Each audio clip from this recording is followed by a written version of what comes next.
पिछले एपिसोड में आपने सुना कि साल 2008 में हरियाणा की पॉलिटिक्स में एक लव स्टोरी ने हेडलाइंस बनाई थी। डेप्यूटी सीएम चंद्र मोहन चांद मोहम्मद बने और अनुराधा बाली हरियाणा की एएसजी फिजा बन गई। लेकिन शादी के सिर्फ 40 दिन बाद चांद फिजा से दूर हो गए, अपनी पहली फैमिली के पास लौट गए और फिजा को सिर्फ एसएमएस के जरिए तलाक दे दिया। मीडिया ने इस कहानी को सेंसेशनल बना दिया, लेकिन इस प्यार के अंजाम ने सिर्फ फिजा का दिल नहीं तोड़ा, बल्कि शायद उसकी जिंदगी भी ले ली। आइए आज के एपिसोड में जानते हैं इस मर्डर लव स्टोरी के आगे की कहानी। You are listening to Indian Murder Mystery only on Red FM Podcasts. Stream smarter. चांद के दूर जाने के बाद फिजा ने हार नहीं मानी। उन्होंने अपने प्यार और इज्जत के लिए कोर्ट में अपील की, लेकिन कोर्ट का चक्कर लगाने के बाद भी कुछ नहीं बदला। कुछ टाइम में केस ठंडा पड़ गया। वो मीडिया जो पहले इस कहानी के पीछे पागल था, धीरे धीरे इंटरेस्ट खोने लगा। एक वक्त था जब हर टीवी चैनल और न्यूज़पेपर इस स्टोरी से भर गया था। टीआरपी की रेस में यह टॉपिक सबका फेवरेट था। ये love story lunch time gossip बन चुकी थी, लेकिन जैसे वक्त बीता लोग बोर होने लगे और फिजा हेडलाइन से डिसअपीयर हो गई। फिजा ने तलाक के बाद सोचा कि पॉलिटिक्स में आके चंद्र मोहन के खिलाफ इलेक्शन लड़ें। उन्होंने कहा था कि वो वही सीट से इलेक्शन लड़ेंगी जहां से चांद कॉन्टेस्ट करेंगे, लेकिन उन्हें कभी उसका मौका ही नहीं मिला। कई साल बीते, लोगों की याददाश्त से फिजा कहीं गायब हो गई और चंद्र मोहन भी मीडिया से नजरें चुराने लगे। आए दिन बॉलीवुड की फिल्मों में और टीवी सीरियल्स में इस कहानी से प्रेरित कई कहानियां दिखी, लेकिन जिंदगी फिजा की कहानी लिख चुकी थी। 2012 का साल आया। चांद और फिजा अपनी अपनी जिंदगियां जी रहे थे। कोई कांटेक्ट नहीं, कोई मुलाकात नहीं, एक दूसरे से कोई लेना देना नहीं था। फिर 6 अगस्त का दिन आता है और चंडीगढ़ के सेक्टर 44C में फिजा के घर के बाहर भीड़ लग जाती है। पुलिस को 100 नंबर पे एक कॉल आई थी।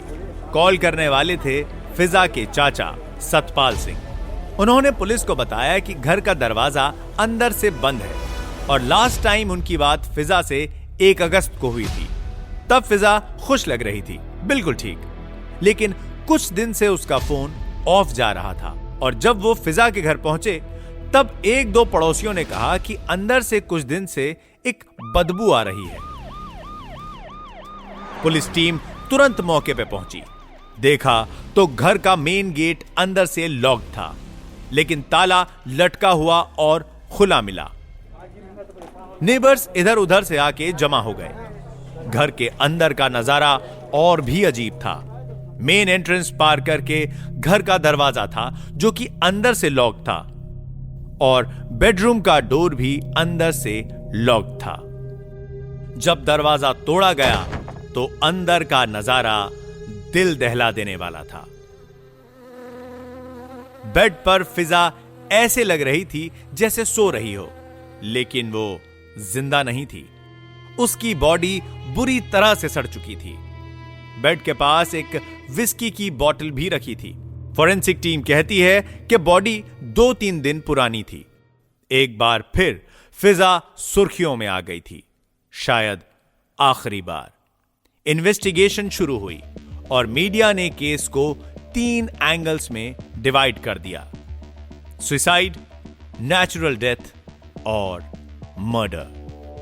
पब्लिक और मीडिया को ज्यादा दिलचस्प लगा तीसरा एंगल, क्योंकि वो टीआरपी को और ऊपर लेके जाता था।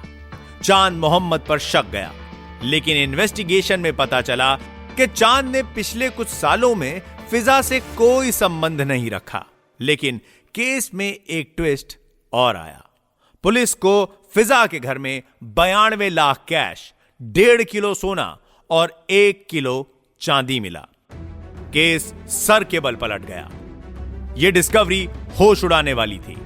इस पर सवाल उठता है कि इतना पैसा कहां से आया, पैसे के सोर्सेस को खंगाला गया। इन्वेस्टिगेशन के दौरान फिजा के फोन रिकॉर्ड्स चेक किए गए और पता चला कि चांद के अलावा भी बहुत बड़े पॉलिटिशियंस और बिजनेसमैन फिजा के कांटेक्ट में थे। मीडिया रिपोर्ट्स के मुताबिक फिजा के कई अफेयर्स थे। सितंबर में विसरा रिपोर्ट आई और एक शॉकिंग डिटेल सामने आई। फिजा की मौत नेचुरल नहीं थी, ना ही मर्डर, ये सुसाइड थी।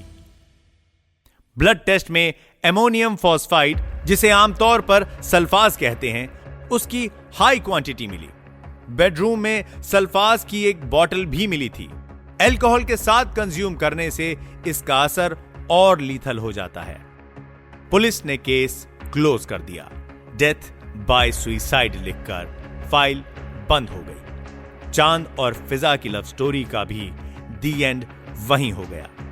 लेकिन कुछ सवाल आज भी मिस्ट्री बने हुए हैं, जैसे वो पैसा और गोल्ड किसने दिया? फिजा के फोन रिकॉर्ड्स जो बड़े घराने के लोगों तक ले जाते हैं, उनका क्या हुआ? शायद जो जवाब मिले भी उन तक कानून की पहुंच नहीं थी और शायद इसीलिए केस खत्म हो गया, लेकिन कहानी अधूरी रह गई। यह थी चांद और फिजा की प्यार और मौत की कहानी। आपको ये मिस्ट्री कैसी लगी? हमें बताइए @redfm पॉडकास्ट पे, या मेल करिए podcast@redfm.in पे, या मुझे बताइए इंस्टाग्राम पर RJ तुषार रेड FM नाम से। मिलते हैं अगले एपिसोड में एक और इंडियन मर्डर मिस्ट्री के साथ।